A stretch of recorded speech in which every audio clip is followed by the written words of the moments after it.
एक मिनिट ताई समोर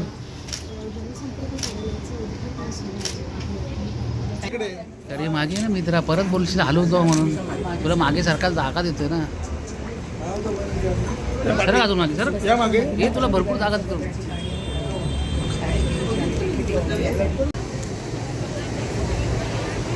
काय नाव आहे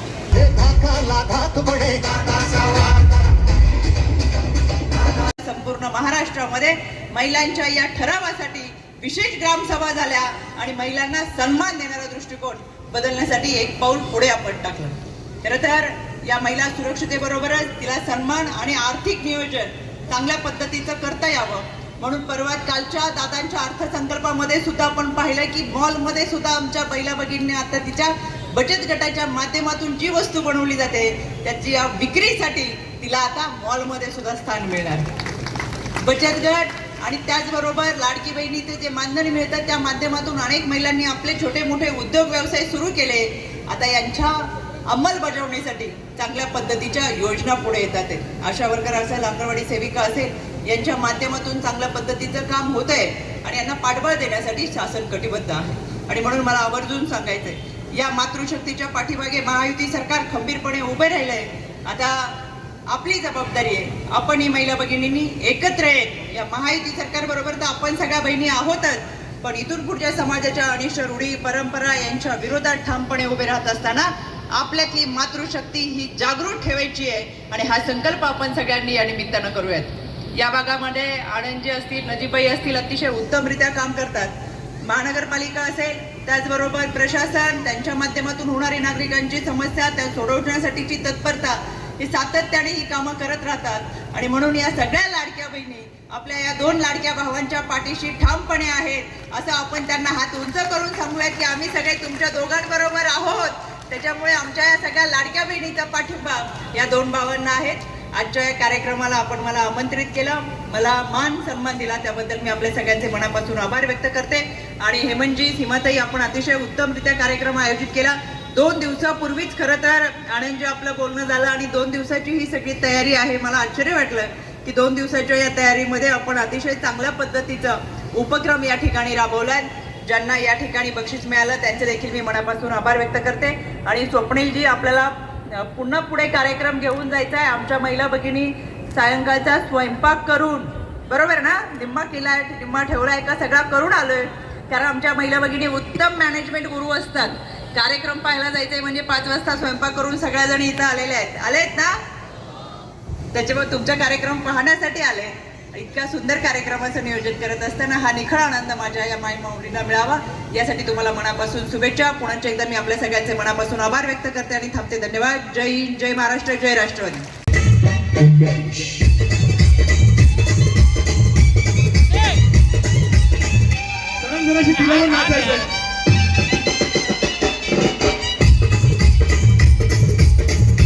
राष्ट्रवादी काँग्रेस पक्ष आयोजित होम मिनिस्टर या कार्यक्रमाच्या निमित्तानं या ठिकाणी उपस्थित असलेले महाराष्ट्राचे मुख्य प्रवक्ते आदरणीय आनंदजी परांजपे, आमचे प्रदेशचे सरचिटणीस नजीबबाई, वनिताताई गोतपगार, अनुजी पाटील, नित्यानंद वाघमारे, ज्या ठिकाणी आमंत्रित केलं ते हेमंतजी वाणी, सीमाताई वाणी आणि या ठिकाणी उपस्थित असलेल्या माझ्या सर्व सहकारी, मोठ्या संख्येने उपस्थित असलेल्या माझ्या सर्व महिला भगिनींनी एकदा जोरदार टाळ्या हेमंतजी आणि सीमाताईंसाठी आणि स्वतःसाठी देखील.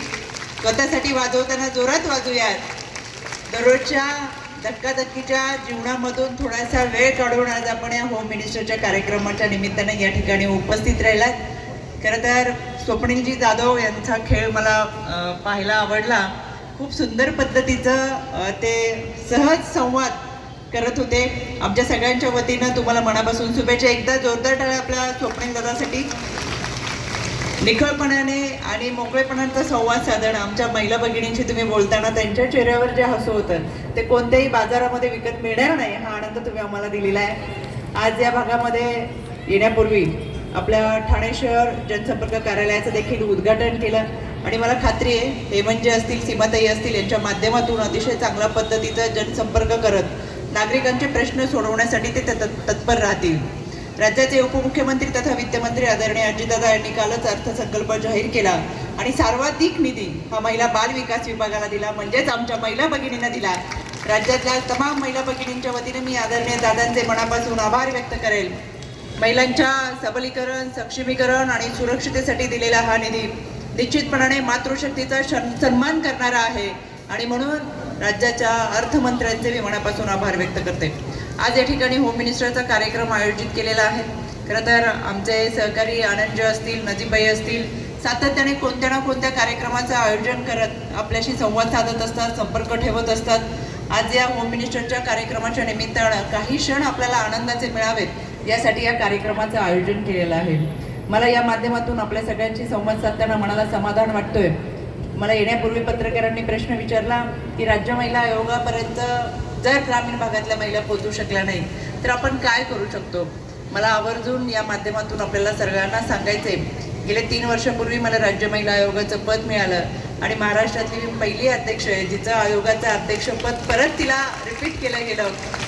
खरं तर बांद्राच्या माझ्या मुख्य कार्यालयापर्यंत मला माहिती आहे धुळे, जळगाव, नंदूर, पारगावच्या महिला भगिनी, गडचिरोलीची महिला भगिनी, वाड्या वस्त्या पाड्यावरची महिला भगिनी पोहोचू शकणार नाही, पण राज्य महिला आयोगाचे अध्यक्ष म्हणून मी त्यांच्यापर्यंत पोहोचू शकते आणि म्हणून प्रत्येक जिल्ह्याच्या ठिकाणी आम्ही जनसुनावणी आयोजित करतो. या जनसुनावणीच्या माध्यमातून स्थानिक लेवलला असलेले महिलांचे प्रश्न सोडवण्यासाठी एकाच व्यासपीठावरती त्या जिल्ह्याचे जिल्हाधिकारी असतील, पोलीस निरीक्षक असेल, विधी सेवा प्राधिकरण असेल, मुख्य कार्यकारी अधिकारी असेल, हे एकाच व्यासपीठावरती बसलेले दिसतात. विशेष म्हणजे संपूर्ण दिवसभराच्या जनसुनावणीमध्ये पूर्ण 1 नंबरचा पॅनल आम्ही सगळेजण सांभाळत असतो आणि म्हणून मला सांगायचं एका व्यासपीठावरती हे सगळे अधिकारी कधीच दिसत नाही, पण राज्य महिला आयोगाच्या माध्यमातून ते प्रश्न सोडवण्यासाठी सगळे एकत्रित येतात आणि प्रश्न सोडवले जातात. त्याचं मला मनापासून समाधान आहे. गेल्या 3 वर्षाच्या कालावधीमध्ये जवळजवळ 35 ते 40 हजारपर्यंतच्या केसेस आम्ही दिवाणी न्यायालयाच्या माध्यमातून सोडवल्या. 155-209 हा टोल फ्री क्रमांक तुमच्या सगळ्या महिला भगिनींना मी आवर्जून देईल. त्याच्याही पुढे जाऊन मला तुम्हाला सगळ्यांना सांगायचंय, महाराष्ट्र शासन, पोलीस प्रशासन आणि सरकार यांनी आपल्यासाठी 112 हा टोल फ्री क्रमांक दिलेला आहे. माझी मातृशक्ती या ठिकाणी बसली, त्या सगळ्यांना मला मनापासून विनंती करायची आहे. शाळेत जाणारी, कॉलेजला जाणारी, क्लासला जाणारी आपली लहान मुलगी असेल, विद्यार्थिनी असेल, वर्किंग वुमन असेल, घरातनं बाहेर पडल्यानंतर त्या आईला काळजी वाटते की मुलगी परत घरी येताना ती सुरक्षित असली पाहिजे, पण तुम्ही काळजी करू नका, हे सरकार आपल्या सुरक्षेसाठी कटिबद्ध आहे. 112 हा टोल फ्री क्रमांक आपण डायल केल्यानंतर हा नंबर कंट्रोल रूमला जातो आणि त्या भागामध्ये पेट्रोलिंगची व्यवस्था करणारी पोलीस यंत्रणा 5 ते 7 मिनिटापर्यंत तुमच्यापर्यंत पोहोचते आणि सुरक्षितेची जबाबदारी पोलिसांची आहे. म्हणून मला मनापासून तुम्हाला सांगायचंय, खरं तर अतिशय चांगल्या पद्धतीचं सरकार हे महायुतीच्या माध्यमातून काम करतंय. या लाडक्या बहिणींना सन्मान देण्यासाठी, सुरक्षितता देण्यासाठी आम्ही कटिबद्ध आहोत. 2 दिवसापूर्वी 8 मार्चचा कार्यक्रम आपण सगळ्यांनी जल्लोषात साजरा केला, पण मी प्रत्येक ठिकाणी आवर्जून सांगते, एका 8 मार्चने आमचं समाधान होणार नाही. 365 दिवसाचा सन्मान हा आम्हाला मिळाला पाहिजे आणि त्याची सुरुवात आपण आपल्यापासून करूयात. या 365 दिवसाच्या सन्मानासाठी पोलीस प्रशासन, कायदा सुव्यवस्था त्यांचं काम करेल, पण एक आई म्हणून माझी जबाबदारी आहे, एक बाई म्हणून माझी जबाबदारी आहे की मी सुद्धा आता संकल्प केला पाहिजे की माझ्या ग्रामीण भागामध्ये असेल, शहरी भागामध्ये असेल, बालविवाह मी करणार नाही. विधवा प्रथासाठी ज्या अनिष्ट रूढी परंपरा आहेत त्या जाचक समस्यांना आमची महिला भगिनी सामोरे जाणार नाही. याच्यासाठी आम्ही विधवा प्रथा विरोधाचा ठराव करणार आणि मुलीच्या जन्माचं स्वागत करत खऱ्या अर्थानं आता मुलीचा जन्मदर सुद्धा वाढला पाहिजे यासाठी आम्ही प्रयत्न करणार.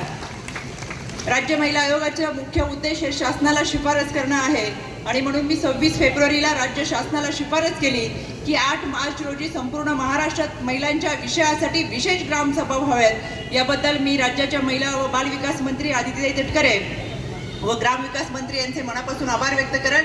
त्यांनी ही मागणी मान्य करत 6 तारखेला GR काढला आणि या GR मध्ये एकाच वेळेस 8 मार्चला संपूर्ण महाराष्ट्रामध्ये महिलांच्या या ठरावासाठी विशेष ग्रामसभा झाल्या आणि महिलांना सन्मान देणारा दृष्टिकोन बदलण्यासाठी एक पाऊल पुढे आपण टाकलं. खरं तर या महिला सुरक्षितेबरोबरच तिला सन्मान आणि आर्थिक नियोजन चांगल्या पद्धतीचं करता यावं म्हणून परवा कालच्या दादांच्या अर्थसंकल्पामध्ये सुद्धा आपण पाहिलं की मॉलमध्ये सुद्धा आमच्या महिला भगिनींनी आता तिच्या बचत गटाच्या माध्यमातून जी वस्तू बनवली जाते त्याची या विक्रीसाठी तिला आता मॉलमध्ये सुद्धा स्थान मिळणार. बचत गट आणि त्याचबरोबर लाडकी बहिणीचे जे मानधन मिळतं त्या माध्यमातून अनेक महिलांनी आपले छोटे मोठे उद्योग व्यवसाय सुरू केले. आता यांच्या अंमलबजावणीसाठी चांगल्या पद्धतीच्या योजना पुढे येतात. आशा वर्कर असेल, अंगणवाडी सेविका असेल, यांच्या माध्यमातून सगळे समोर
हेमंत पुढे, हेमंत हेमंत हेमंत मागे.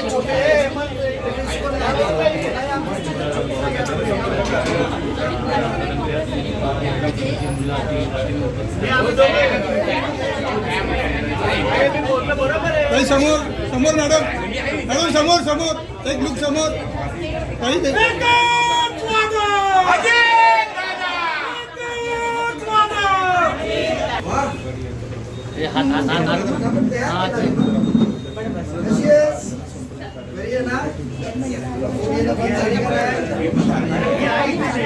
हेमंतला खुर्ची नाही ठेवली बाजूला बसायला, म्हणजे याचा अर्थ आहे ना हेमंत तुझ्या खुर्चीवर नाही बसायचं.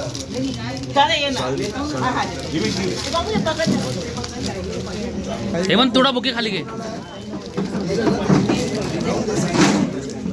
हेमंत भाई तू जा ना पुढे, पहिले थोडा क्लोज क्लोज. थांबा एक मिनिट. मी थोडा मागे सरका मागे. ये मागे ना, अरे तू मागे ना, कॅमेरा तर तुझा यार. आपल्या पक्षामध्ये प्रवेश केला राष्ट्रवादीच्या अजित पवार यांच्या, तर काहींनी घर वापसी केली. आज कारल्याचं उद्घाटन तुमच्या हस्ते झालं आहे. आनंदाचा क्षण या ठिकाणी दिसून येतो. हेमंतजी आणि सीमाजी यांनी पक्षामध्ये प्रवेश केला आणि खऱ्या अर्थानं परत एकदा संघटनेच्या माध्यमातून कार्यरत आहात. लोकांचे प्रश्न सुटले पाहिजे ही खरं तर त्यांचा मनापासूनचा विचार, आणि त्याच्यामुळे आदरणीय दादांच्या विचारासमवेत येत आनंदजी असतील, नजीबजी असतील, यांच्या समवेत काम करत पुन्हा एकदा नागरिकांच्या प्रश्नासाठी कणखरपणे उभे राहण्याचा त्यांचा हा प्रयत्न.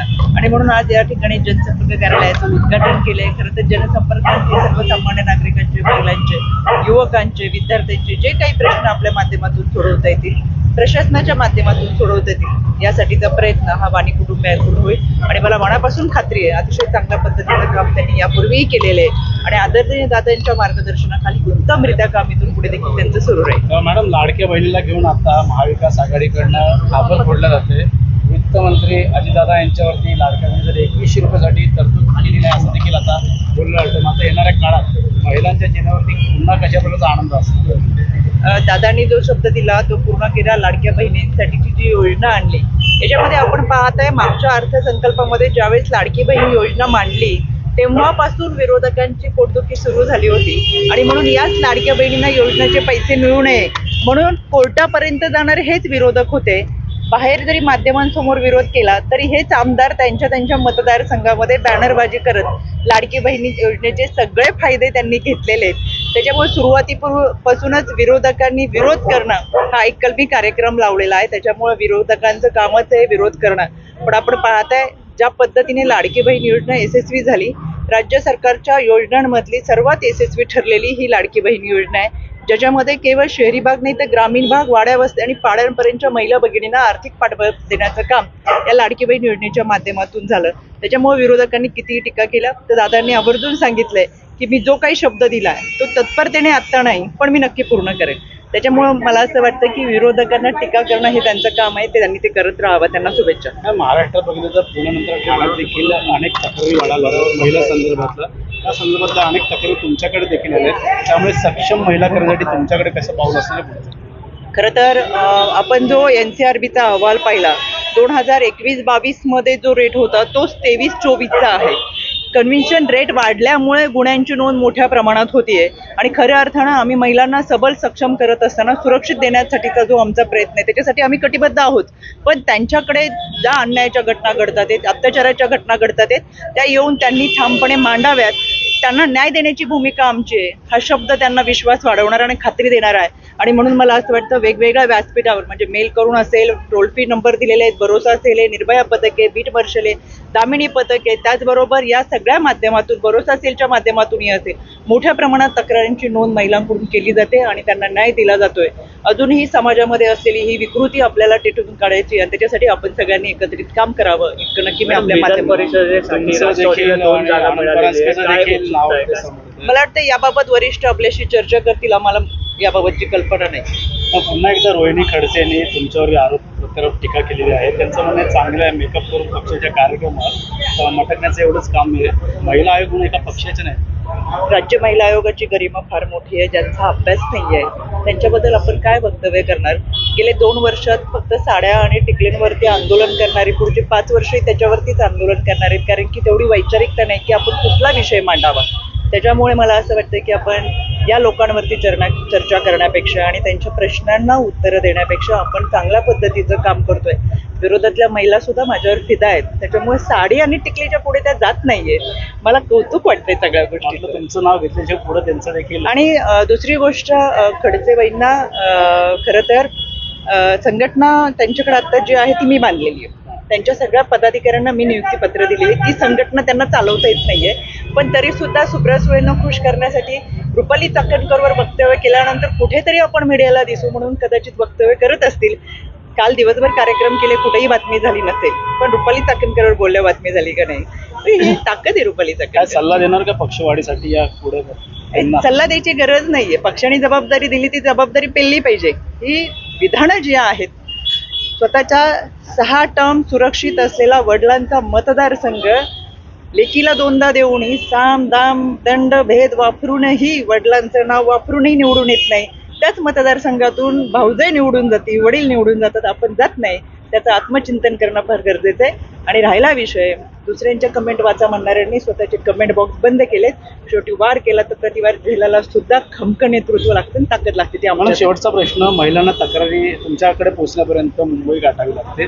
येणाऱ्या काळात ठाणे जिल्ह्यासारखा हा मोठा हब आहे, या ठिकाणी तुमचं कार्यालय स्थापन झालं तर भविष्यात त्यांना तक्रारी. तुमच्या माहितीसाठी मला आवर्जून सांगायचं, राज्य महिला आयोगाचं माझं मुख्य कार्यालय मुंबईमध्येच आहे. 6 विभागीय कार्यालय, प्रत्येक तालुक्याच्या ठिकाणी काउन्सिलिंग सेंटर आहेत. प्रत्येक पोलीस स्टेशनच्या आवारामध्ये एक शासकीय आणि एक निमशासकीय अशी भरोसा सेलच्या माध्यमातून वन स्टॉप सेंटर आणि ही सगळी यंत्रणा कार्यरत आहे. 155-209 हा टोल फ्री क्रमांक आहे, मेल ID आहे, पत्ता आहे. त्या ठिकाणी ते तक्रारी दाखल करू शकतात. आणि या सगळ्या माध्यमातून विधी सेवा प्राधिकरण असेल, जिल्हा सत्र न्यायालयाच्या माध्यमातून असेल, प्रत्येक ठिकाणी आम्ही महिलांना व्यासपीठ दिलेले आहेत. त्या ठिकाणी येऊन त्यांनी त्यांच्या तक्रारी मांडाव्या असं मला वाटतं. राहिला विषय मुंबई कार्यालयामध्ये ते येऊ शकत नसतील. रुपाली चाकणकर राज्य महिला आयोगाची एकमेव अध्यक्ष ज्यांनी 36 जिल्ह्यांमध्ये दौरा करत दुसऱ्यांदा माझा 5 जिल्ह्याचा दौरा झालाय. मी स्वतः धुळे, जळगाव, पालघर, नंदुरबार, गडचिरोलीपासून दौरा करून त्या जिल्ह्यामध्ये जनसुनावणी घेते. गेल्या 15 दिवसापूर्वीच माझी संभाजीनगरची जनसुनावणी झाली. त्या महिला जरी माझ्यापर्यंत पोहोचू शकल्या नसेल तरी मी त्यांच्या जिल्ह्यापर्यंत, तालुक्यापर्यंत पोहोचते. आणि म्हणून मला असं वाटतं की त्या महिलांपर्यंत आम्ही सक्षमरित्या पोहोचून त्यांच्या तक्रारी सोडवण्यासाठी प्रयत्न करतोय. याही पुढे जाऊन आपल्या माध्यमातून मला महाराष्ट्रातल्या महिला भगिनींना आवर्जून सांगायचंय, कुठेही अडचण आली आणि तुम्हाला मदत हवी असेल तर 112 हा टोल फ्री क्रमांक आहे. 1098 हा देखील विद्यार्थ्यांसाठी टोल फ्री क्रमांक आहे. या नंबरवरती संपर्क करून आपण निश्चितपणाने आपले प्रश्न मांडू शकता. त्याच्यासाठी आम्ही तुमच्या सोबत आहोत आणि त्यासाठी कटिबद्ध आहोत. थँक्यू.